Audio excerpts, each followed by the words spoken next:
Hello നമസ്കാരം, ഏവർക്കും പുതിരീടിലേക്ക്. ഇന്ന് ഞാൻ വന്നിരിക്കുന്നത് അജയൻ്റെ രണ്ടാം മോഷണം എന്ന ചിത്രത്തിൻ്റെ ഏറ്റവും പ്രധാനപ്പെട്ട പ്രിവ്യൂ റിപ്പോർട്ടുമായിട്ടാണ്. വീഡിയോയിലേക്ക് മുൻപ് വീഡിയോ ലൈക്ക് ചെയ്യുക, ചാനൽ സബ്സ്ക്രൈബ് ചെയ്യാൻ വേണ്ടി ശ്രമിക്കുക.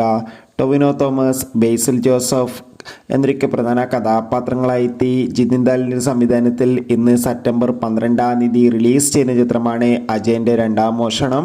ചിത്രത്തിൻ്റെ ആദ്യ ഷോ ഇന്ന് രാവിലെ കൃത്യം 9 മണിക്ക് തന്നെ കേരളത്തിലെ വിവിധ തിയേറ്ററുകളിൽ ആരംഭിക്കുമെന്ന് കൺഫേം ആക്കിയിട്ടുണ്ട്. ഇപ്പോൾ ചിത്രത്തിൻ്റെ ഏറ്റവും പ്രധാനപ്പെട്ട പ്രിവ്യൂ റിപ്പോർട്ടും പുറത്തുവന്നിരിക്കുകയാണ്.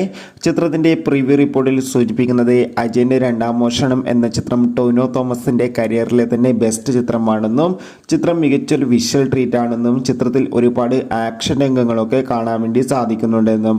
എന്തായാലും നമുക്ക് കാത്തിരിക്കാം ചിത്രത്തിൻ്റെ കൂടുതൽ അപ്ഡേഷൻ അറിയാൻ വേണ്ടി. എത്ര പേരാണ് ചിത്രത്തിൻ്റെ റിലീസിനായി കാത്തിരിക്കുന്നത്? തീർച്ചയായും കമൻറ്റ് ബോക്സിൽ രേഖപ്പെടുത്തുക.